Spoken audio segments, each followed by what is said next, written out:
یہ چینل کسی بھی غیر قانونی کام کو فروغ یا حوصلہ افزائی نہیں کرتا۔ اس چینل کی طرف سے فراہم کردہ تمام معلومات صرف تعلیمی مقصد کے لیے ہیں۔ ہوشیار ہوں اور احتیاط کریں۔ اس پروگرام میں ایسے واقعات کا تبصرہ کیا گیا ہے جو بچوں کے لیے بالکل ہی نامناسب ہے۔ ہمارے بڑے بوڑھے اکثر کہتے ہیں نیکی کا زمانہ نہیں رہا۔ یہ نیا دور کچھ ایسا ہی ہے۔ جب آپ کسی کے ساتھ اچھا کرنے کی کوشش کرتے ہیں تو آپ خود ہی مشکل میں پڑ جاتے ہیں۔ آج کا سچا قصہ دوستی، ہمدردی اور مصیبت میں کسی کے کام آنے والوں کے بارے میں ہے۔ مزید جاننے کے لیے آگے دیکھتے جائیے، کیونکہ یہ ہے جوری کیبوئیشی اور سیموئل ہیر کی کہانی۔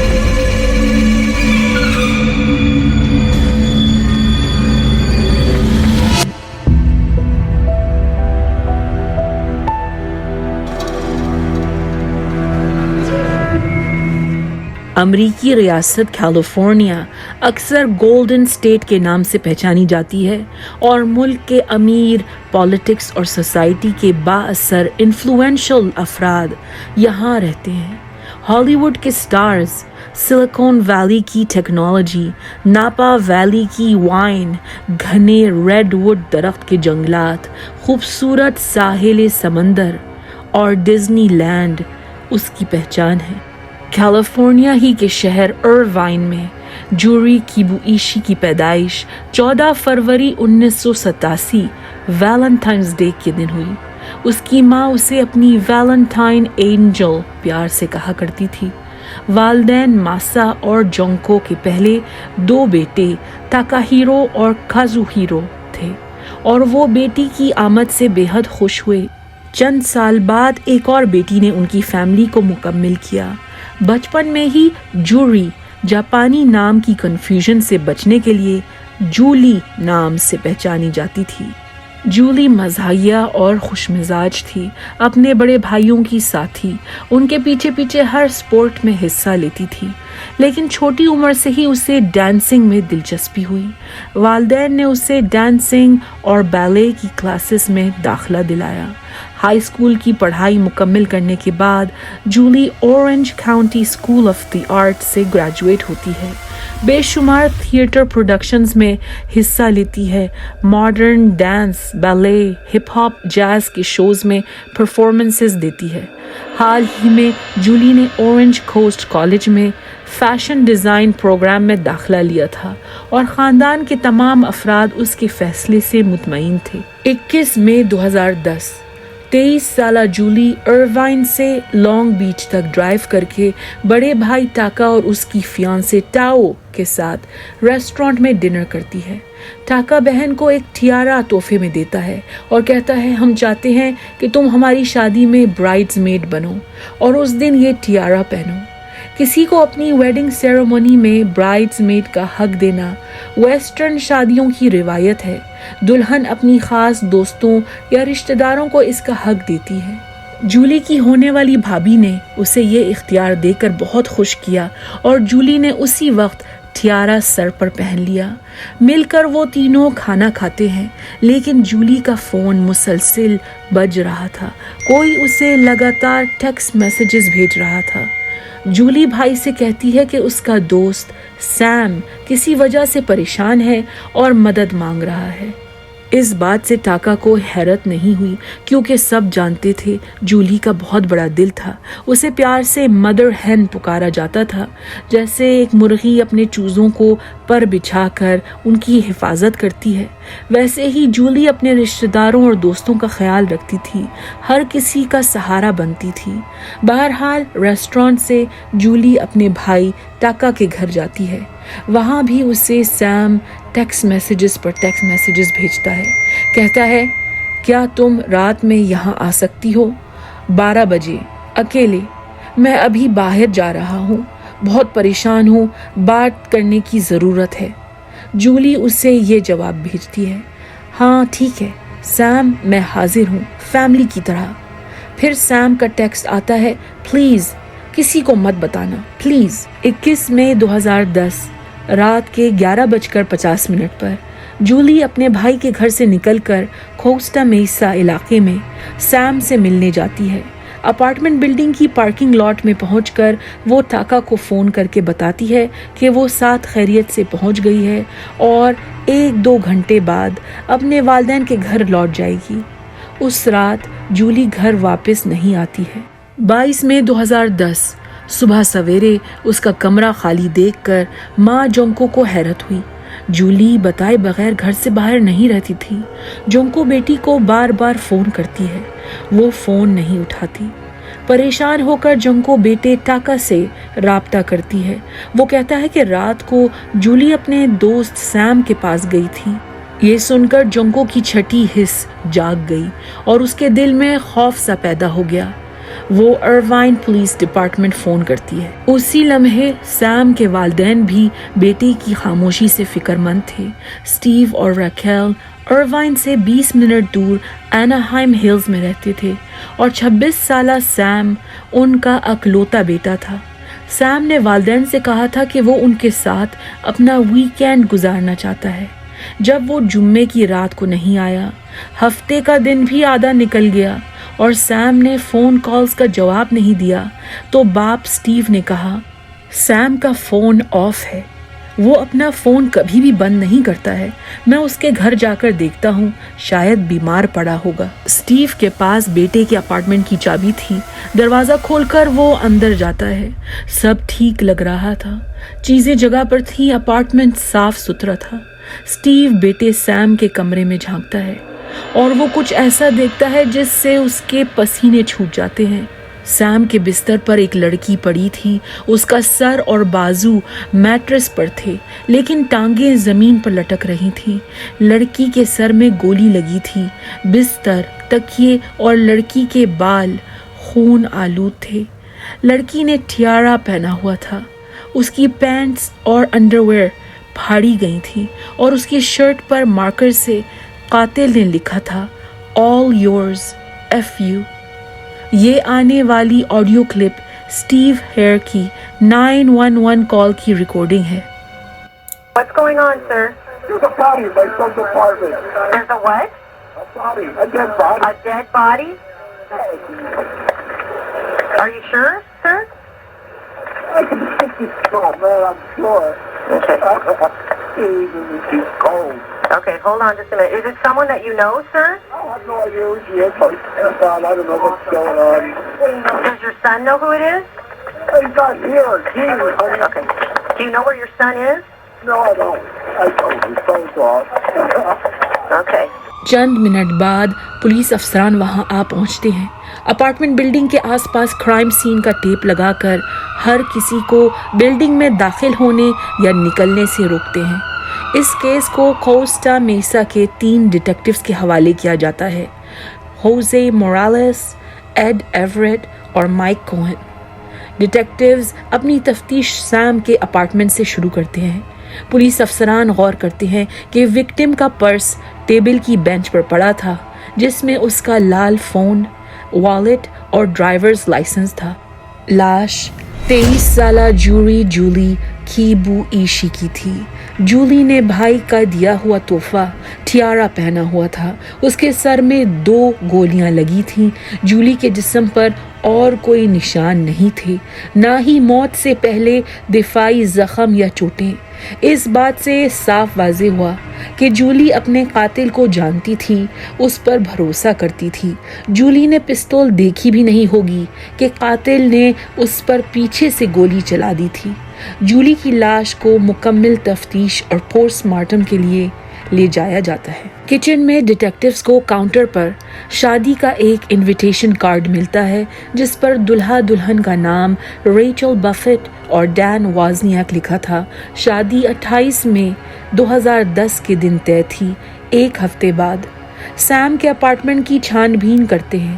پتہ چلتا ہے کہ اس کا والیٹ، شناختی کارڈز، بینک کارڈز اور خاص طور پر اس کا پاسپورٹ وہاں موجود نہیں تھا۔ سٹیو سے پوچھا جاتا ہے کہ کیا سیم کے پاس پستول تھا۔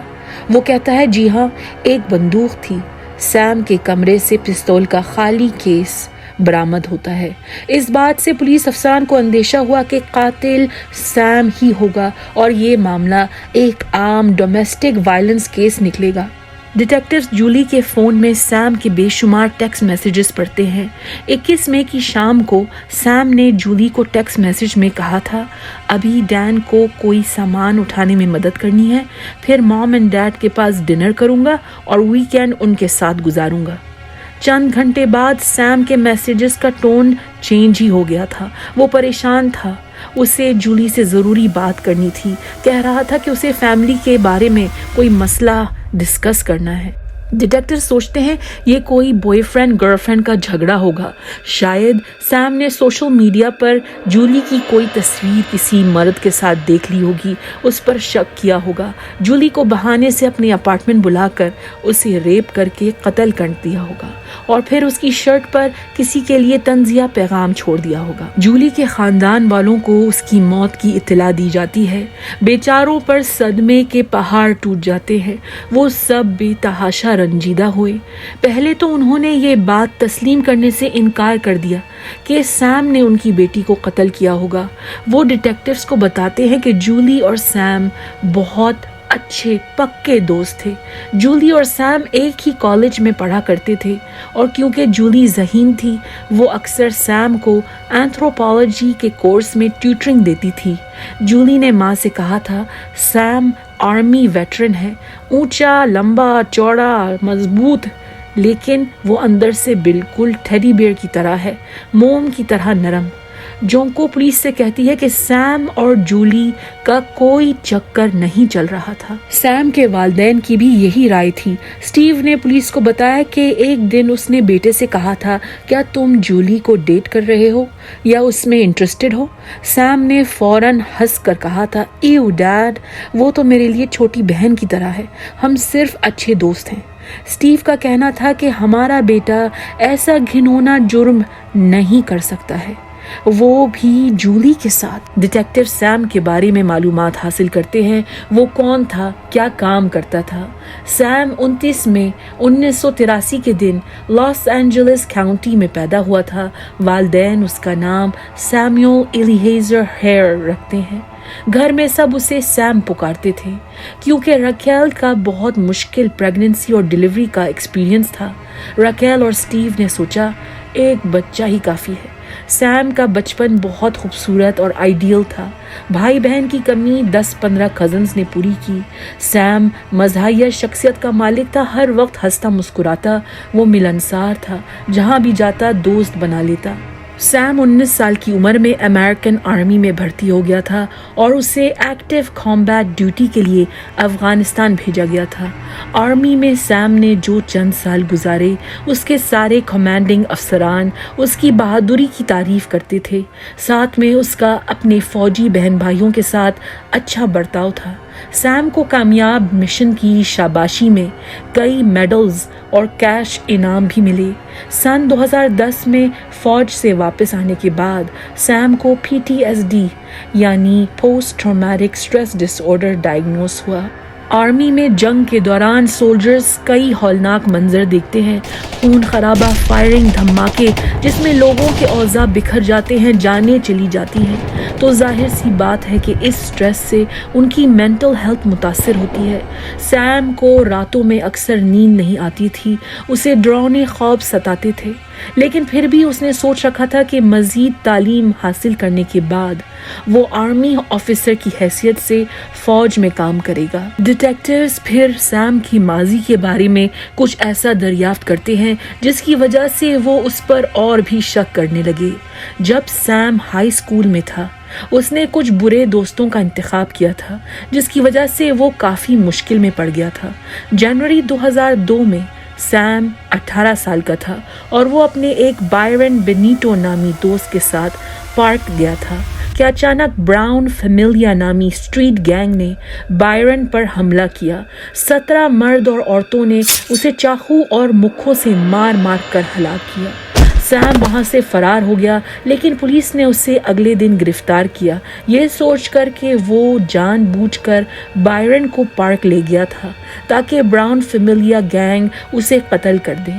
सैम 1 साल तक जेल में रहा, मुकदमे के इंतज़ार में। इस मुश्किल वक्त में सैम के वालिदैन ने उसका साथ नहीं छोड़ा। आखिरकार कोर्ट की जूरी ने सैम को दोस्त के कत्ल के इल्ज़ाम से बरी कर दिया और वो बेगुनाह साबित हुआ। जेल से रिहा होकर सैम ने अपने सीने पर लेफ्ट साइड पर एक टैटू बनवाया, फूलों से घेरा हुआ दिल, जिसमें मॉम एंड डैड लिखा था। सैम इस हादसे के बाद बाप स्टीव के कहने पर फौज में भर्ती हो गया था। सैम का क्रिमिनल रिकॉर्ड देखकर डिटेक्टिव्स का शक और भी पक्का हो गया। डिटेक्टिव एवरेट ने कहा, सैम ही कातिल है। उसके अपार्टमेंट से लाश मिली है और वो गायब है। सैम के नाम का वारंट निकाला जाता है, जिसमें उसे आर्म्ड एंड डेंजरस करार दिया जाता है। जगह जगह उसकी तस्वीर के पोस्टर्स लगाते हैं। स्टीव हेयर को बेटे सैम की बेगुनाही पर पूरा यकीन था और वो अपनी इन्वेस्टिगेशन खुद शुरू करता है। सैम ने उसे अपनी ऑनलाइन बैंकिंग की आईडी और पासवर्ड एहतियातन दी हुई थी, तो स्टीव अपने लैपटॉप पर सैम के बैंक अकाउंट की एक्टिविटी चेक करता है और देखता है कि अलग अलग बैंक के एटीएम से $400 5 दफ़ा यानी $2000 सैम के अकाउंट से निकाले गए थे। स्टीव दिन और रात मुख्तलिफ बैंक्स के इर्द गिर्द ड्राइव करता है, ताक में रहता है कि कहीं उसे बेटा या बेटे की गाड़ी नजर आ जाए। स्टीव का मानना था कि शायद सैम को किसी ने किडनैप किया है, इसलिए वो लापता है। डिटेक्टिव्स भी सैम की ताक में थे। उसके फ़ोन रिकॉर्ड से पता चला कि 21 मई के बाद उसका फ़ोन बंद था। पुलिस को भी सैम की बैंक एक्टिविटी के बारे में मालूमात थी और वो बैंक की सीसीटीवी फुटेज निकलवाते हैं। देखते हैं कि सैम के अकाउंट से पैसे सैम नहीं मगर कोई नौजवान लड़का निकाल रहा था।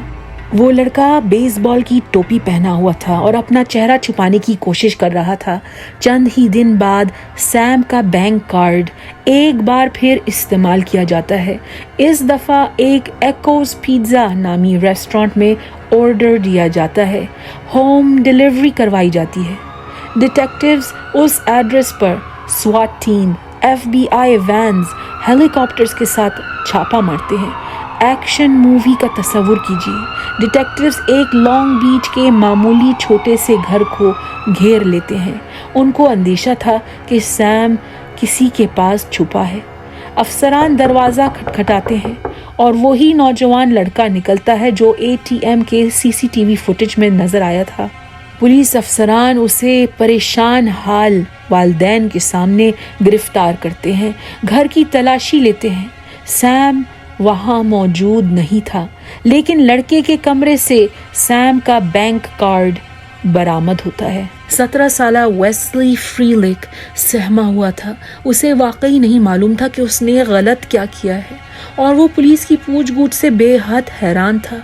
डिटेक्टिव्स वेस्ली से पूछते हैं, तुम सैम को कैसे जानते हो? वेस्ली कहता है, मैंने सैम को तो देखा भी नहीं। मेरे दोस्त ने मुझसे कहा था कि सैम कोई दूसरे मुल्क में है और उसने इजाज़त दी है कि उसके अकाउंट से पैसे निकाले जाएं। मेरे दोस्त ने मुझे लीगल कागजात भी दिखाए हैं, ये यकीन दिलाने कि मैं कोई गैर कानूनी काम नहीं कर रहा हूँ। कई बार मैंने ATM से पैसे निकाले और सीधा दोस्त को दे दिए। आज मुझे पिज़्ज़ा खाने का मन हुआ तो मैंने सोचा मेरा दोस्त बुरा नहीं मानेगा अगर मैं एक छोटा सा पिज़्ज़ा ऑर्डर कर लूं। डिटेक्टिव्स वेस्ली से दोस्त का नाम पूछते हैं। वो कहता है डैन नाम है उसका, डैन वाजनियाक। दोस्तों, अगर आप सोच रहे हैं ये नाम हमने पहले सुना है तो आपका ख्याल गलत नहीं है। याद रखिए, सैम के किचन काउंटर पर एक शादी का कार्ड था जिस पर दुल्हे का नाम डैन वाजनियाक लिखा था। 26 मई 2010 डिटेक्टिव्स डैन वाजनियाक को फ़ोन करते हैं और पुलिस स्टेशन फ़ौरन आने का कहते हैं। डैन पुलिस से कहता है, कल आऊँगा, आज मेरी बैचलर पार्टी है, मैं बिज़ी हूँ। आपको क्या लगता है पुलिस ने कहा होगा, खो जी आप आराम से पार्टी करें? नहीं, डिटेक्टिव्स डैन वाजनिया की तलाश में आसपास के रेस्टोरेंट जाते हैं और इत्तेफाक से सुनामी सुशी नामी रेस्टोरेंट से उनका गुजर होता है। वो देखते हैं कि डैन अपने दोस्तों के साथ खा पी रहा है, मौज मस्ती कर रहा है। جیسے ہی ڈین ریسٹورانٹ کا بل ادا کرتا ہے ڈیٹیکٹیوز اسے گھیر لیتے ہیں. ڈین کا چہرہ پولیس کو دیکھ کر سفید پڑ جاتا ہے. کوسٹا میسا کے ڈیٹیکٹیو سب کے سامنے ڈین وازنیا کو بینک فراڈ کے الزام میں گرفتار کرتے ہیں. ڈینیل وازنیاک عرف ڈین 26 سالہ تھیٹر ایکٹر تھا. ہینڈسم آدمی، قد 6 فٹ 2 انچ، سیاہ بال، نیلی آنکھیں. ڈین کی کمیونٹی تھیٹر میں پہچان تھی. اپنے حق میں وہ ایک چھوٹا سا سٹار تھا جسے ڈراموں میں ہیرو کا رول اکثر ملتا تھا. ڈین سیم کی ہی اپارٹمنٹ بلڈنگ میں رہتا تھا. وہ اپنی فیانسے ریچل بفٹ کے ساتھ چند مہینے پہلے ہی منتقل ہوا تھا. کیمڈن مارٹینیک نامی بلڈنگ میں رہنے والے زیادہ تر یونیورسٹی اسٹوڈنٹس اور جوان 20-25 سال کی عمر کے لوگ تھے. بلڈنگ میں سوئمنگ پول، ہاٹ ٹب تھا. ہر اپارٹمنٹ میں پیٹیو یا بالکنی پر باربیکیو مشین لگی تھی. مسلسل ہلا گلا چلتا تھا وہاں. کرایہ دار ایک دوسرے کو اچھی طرح جانتے تھے. ڈیٹیکٹیوز ڈین اور ریچل کے بارے میں تحقیقات کرتے ہیں اور پتہ چلتا ہے کہ انہوں نے 2 مہینوں سے کرایہ ادا نہیں کیا تھا. دونوں صرف پارٹ ٹائم کام کرتے تھے. کبھی تھیٹر ڈراموں میں حصہ لیتے تو کبھی ڈزنی لینڈ میں شہزادہ شہزادی کا رول اپناتے.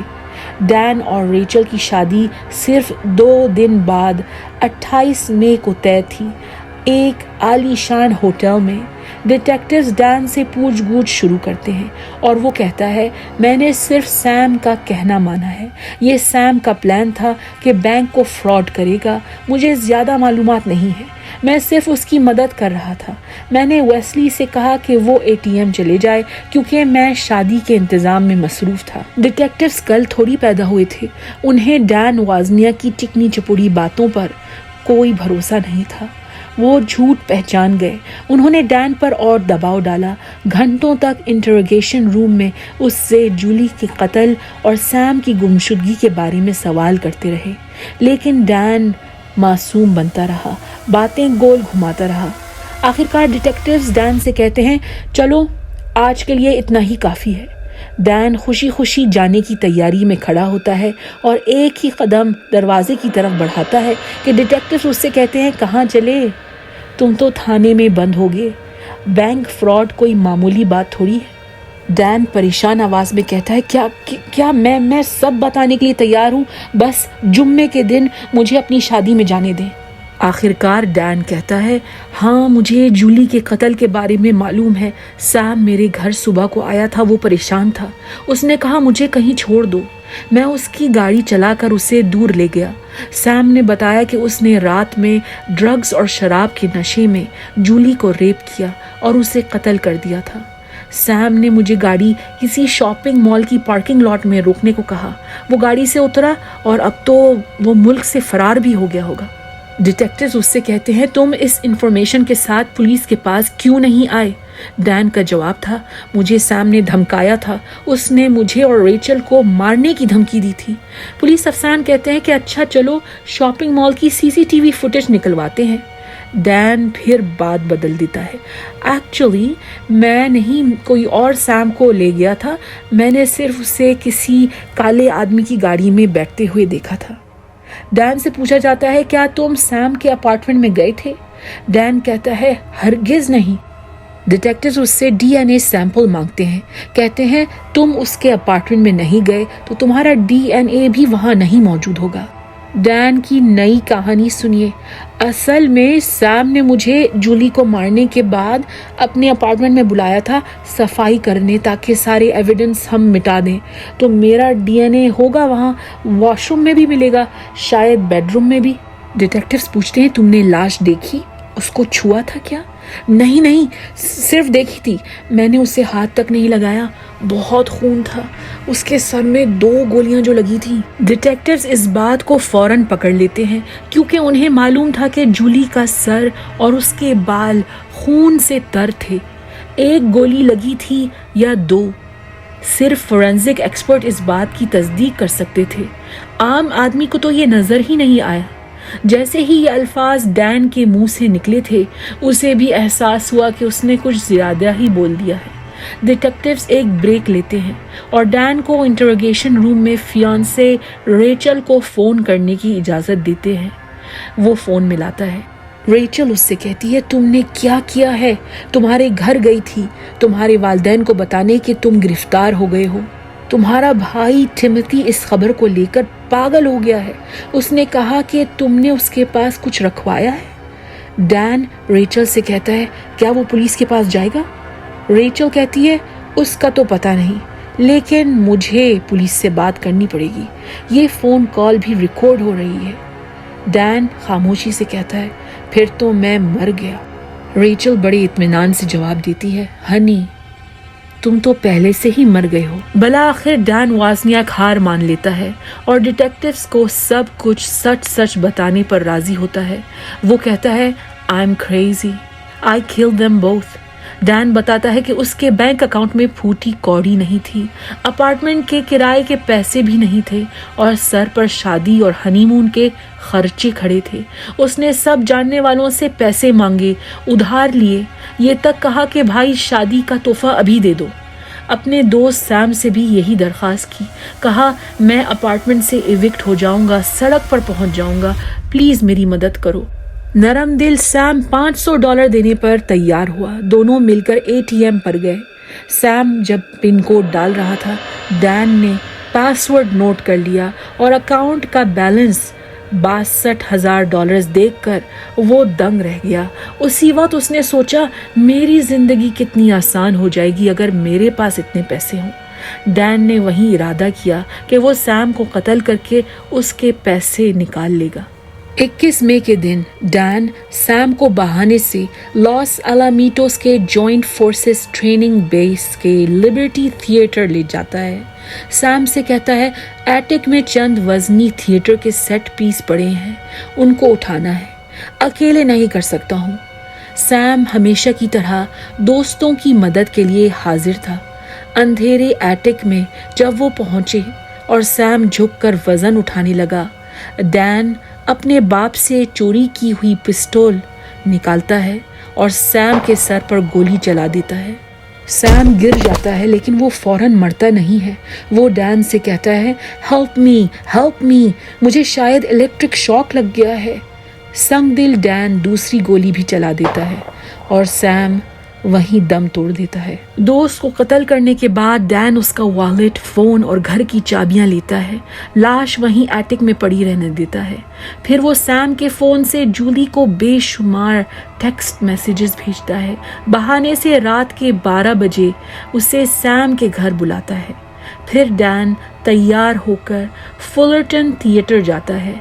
दोस्त की लाश अभी ठंडी नहीं हुई कि वो रेचल के साथ 9 नामी ड्रामे में परफॉर्मेंस देता है। घर आने के बाद जब रेचल सो चुकी होती है, वो जूली का इंतज़ार करता है।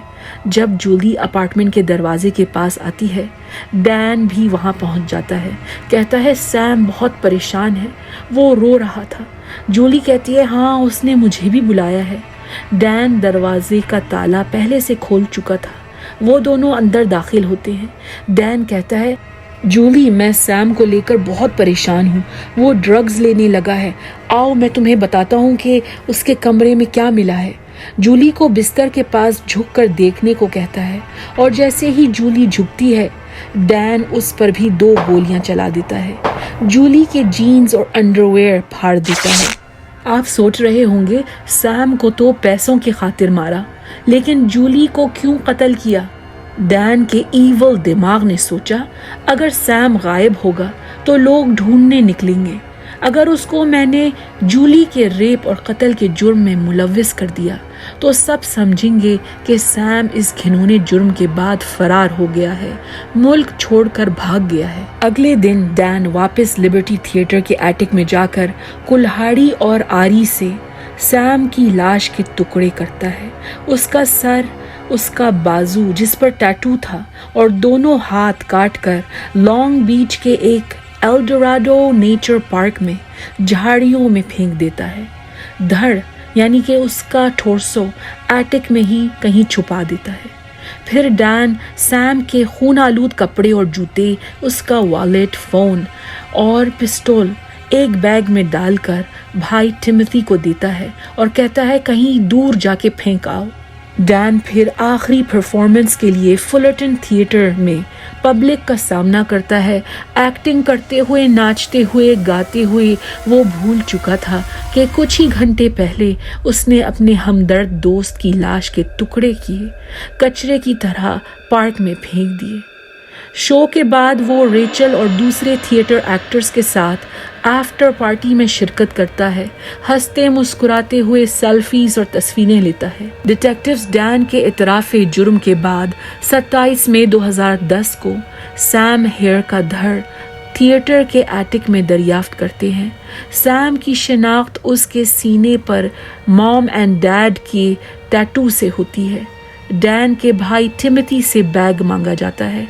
सैम की सारी चीज़ें उस बैग में मौजूद थी। डैन के अपार्टमेंट के कंप्यूटर में डिटेक्टिव्स को ब्राउजिंग हिस्ट्री में लाश को छुपाने का तरीका, लोगों को मारने का आसान तरीका और बहुत सारी गूगल की सर्चेस मिलती है। 2 दिन तक मुसलसिल एल डोराडो पार्क में पुलिस अफसरान सैम की लाश के टुकड़े ढूंढते हैं। एक एक करके उन्हें औज़ा मिलते हैं। सैम के बाप स्टीव ने मीडिया से कहा, क्या अजीब तकदीर है हमारी।